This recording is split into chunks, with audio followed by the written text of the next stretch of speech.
Good evening, Kevin Dawson, Ward 2. I look at you all and I see a lot of gray hairs, and I'm getting a lot of gray hair myself, and I'm thinking, God, I'm 57. This is a 55-year term lease. I reckon we're all going to be dead before this lease runs its course. And I think it's unethical to contract for that long on your part. I don't see any reason why you shouldn't be contracting shorter term and giving an option to renew. And that at least gives some future counsel the ability to review the terms, and if they're satisfied, go forward. Negotiating exclusively for a giveaway deal like this smacks of cronyism. 55-year lease where the first 4 years of rent are forgiven. There's no rent. And then the rent is fixed for 16 years before it starts adjusting. I don't know. What if the city says it is a business and it's going to run itself like a business, is this the way a real private business would run itself? What is the industry standard in the private market? Would they enter into this type of an arrangement? Do they have enough resources that they can give away a lot up front to entice somebody to come in, somebody that they want? Do they do that kind of thing? I would like to see the staff report, hey, is there any escape clauses in case you guys get into this and you decide, oh, this was a bad fit. We made a big mistake. How can we back out? You're locked in for 55 years? I don't understand. You know what? In 55 years, if you think about it, how many times have you seen the property market, the housing market go up and down, bubble and bust in 55 years? And you're locking us in here. You can't predict what's going to happen over 55 years, but I can tell you, the history shows it goes up and down, and you're tying the hands of future councils to where they can't make decisions to adjust for the changes in the situation of the city or the market or the downtown area. I find that shameful. Morally corrupt in some respects. Thank you. Jason Hutter.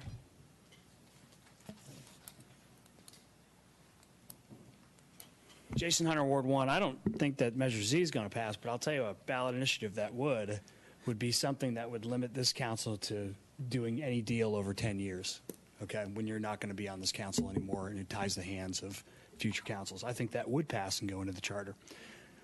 So I hear folks like Councilman Davis say often enough so my ears bleed at times, that the city needs to get out of the landlord business. We're terrible at it. So here we are getting ready to drop a 55-year lease. Okay? So first, I got a few points here. Number one, this needs to be competitively bid now that there's what we'd call in the private sector a stalking horse bid. Okay? I have structured billion-dollar deals before in the private sector. Okay? What you do with these kind of deals is you get a stalking horse bid like you've got here. Then you take it back out to the market. You market it. You have your staff go out there and find, not just sit on their butts, but find people who might bid for this and see what the market comes back with. And if somebody has a much better deal, you take it, you pay a breakup exit fee to the developer who put their time into this, okay, because I think they should deserve something for coming up with a stalking horse deal. But that way you're getting the best deal, because currently, I'll tell you, we got a deal going on here where we have asymmetrical information. We have a developer who knows the P&L of these types of deals, the profit and loss, and we got staff who does not. Okay, I would take the developer any day of the week negotiating that deal. And I'm the taxpayer. I want more for my money. Number two, the length of the deal interferes with Futures Council's abilities to dispose of the complex altogether. Is entertainment and food, the Fox complex, what the government should be doing? Is that a vital service? You're out there trying to pitch this $50 million sales tax increase saying, we need vital services. And you're spending all this time and energy and money on food and entertainment, okay? We need to get, at some point in time, the council might become before you say we need to get rid of this, okay? It's time to cut our losses on this deal. The Fox Pomona, by the way, is in private hands, okay? And tickets are half the price of our Fox here, because I've checked. Okay, the last thing, I'm concerned about the profit-sharing mechanism where the city takes a percentage of the gross revenue. Why is that? Because the government should not be operating in the for-profit arena. Do you guys know the difference between private sector and public sector? Do you know? Have you ever read anything on it? Okay, and so this looks eerily like a sales tax when you take a percentage of the gross without a vote of the public. And as somebody who really likes to take a look at Prop 26 and 218, I'll be looking at this deal very closely. Brings public comment to a close. City Manager, response to public comment? Yeah, I'm not exactly quaking in my boots at that threat because it's not a sales tax, obviously.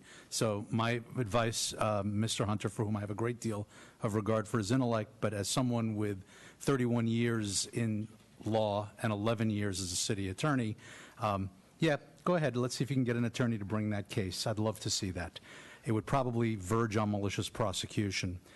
Second, there's an awful lot of misinformation. We unfortunately have folks who at the same time tell us we should run like a business and then complain when we do. Here's the basics of this deal for people to understand at home. It's a 55-year lease because the city has a building that it's offered to the market that it could not achieve the kinds of functions at pure market that would allow us to draw people here, to create jobs, to create energy, to create activity, to support the existing restaurants and restaurateurs, to support the existing hotels, to support the businesses, to support expansion. And so in order to do that, when you're a city, as we are, who do not have capital hanging around to fix someplace up to draw a tenant of quality, you create a 55-year lease so that the city is not paying tenant improvements. The city is not even paying landlord improvements, which are the kinds of things that would happen in the private sector. And frankly, for some of the speakers who make claims about understanding the commercial real estate market, I have to say some of their statements lead me to doubt whether they have any, even the most rudimentary understanding of how commercial real estate works. So let me explain it to you. Number one, when you're a commercial landlord, there are landlord expenses that need to be handled. Those are fundamental expenses in getting a building ready before you can even offer the building to the market. We don't have that. All we have is a shell. Second, you then have to negotiate tenant improvement allowances. We don't have that either. So given that, and the fact that we were able to attract a quality development from a team with a known track record, welcomed by others in the same marketplace in our town, the locals, people like Ronaldo, the fact that we were able to do that at no upfront cost to the city, zero, not 1 penny for tenant improvements, not 1 penny for landlord improvements, and out of the deal, we get a share of the profit. And some of the same people who are up here complaining about this are the same people who say we don't know how to run this organization and we should learn how to run it like a business. Now, the bottom line comes out to this is a fantastic deal. It will draw lots of people to downtown. The arguments that we are not Anaheim, that's correct, we're not. And that facility is 42,000 feet, and this facility is less than 15,000 feet. So it does, in fact, matter. The other piece of it is this. If you want to run government like a business, then you listen to the market. The market says we can get this done if we provide a long-term lease. That doesn't mean we're getting into the business. In fact, a long-term lease is often something that's used instead of a sale.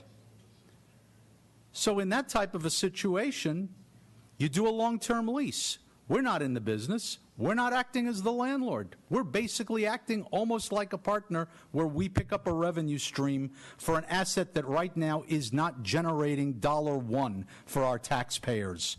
Not generating $1 to provide public safety services, park services, museum services, library services. Now, I'm sorry if I sound a little agitated. I'll tell you why I'm agitated. I'm agitated when people who ought to know better stand up and use terms like cronyism, ethics, and moral corruption in order to down what we all are trying to do together with those people who have invested in downtown, who every day work in downtown to make downtown a better place and make it something that generates revenue so we can provide services not only in downtown but throughout Riverside. Some people who ought to know better ought to examine their consciences about why they're here opposing every single item that this government proposes every week, and I would commend to them the first 10 minutes of the movie Horse Feathers. Thank you.